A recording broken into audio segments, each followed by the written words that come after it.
স্বাধীনতার ঘোষক শহীদ রাষ্ট্রপতি জিয়া রহমান এবং তার সহধর্মিণী বাংলাদেশের 3 বারের নির্বাচিত প্রধানমন্ত্রী, আপোষের নেত্রী, গণতন্ত্রের নেত্রী বেগম খালেদা জিয়ার মাজার জিয়ারত করেছি আমরা জাতীয় কৃষক দলের পক্ষ থেকে।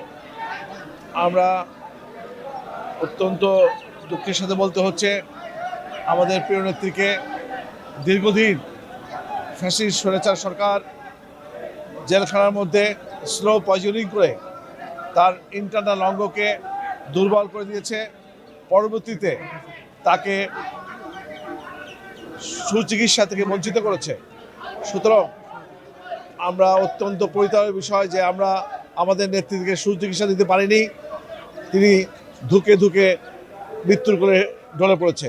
সুতরাং আমরা আশা করি, প্রত্যাশা করি যে বাংলাদেশে বেগম খালেদা জিয়ার উপর যে নির্যাতন হয়েছে, নিপীড়ন হয়েছে, আগামীতে কোনো নেতা নেত্রীর উপরই যেন এই নির্যাতন নিপীড়ন না হয়।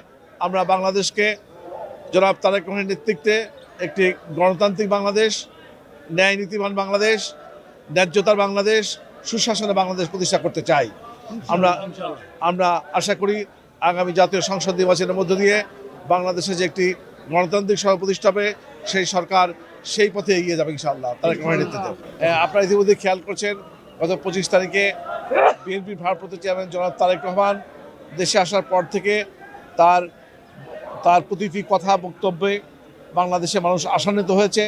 বাংলাদেশের সকল গণতান্ত্রিক মানুষ তাকে ঘিরে এখন নতুন করে স্বপ্ন দেখছেন।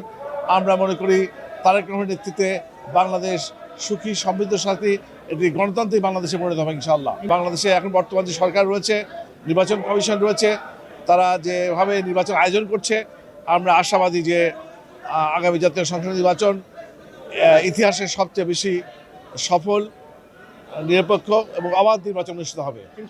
আমরা সেই পথে এগিয়ে যাব। দেশনেত্রী বেগম খালেদা জিয়া এবং শহীদ জিয়া রহমানের আত্মার মাগফিরাত কামনা করছি। আল্লাহ যেন তাকে বেহেশত নসিব করে।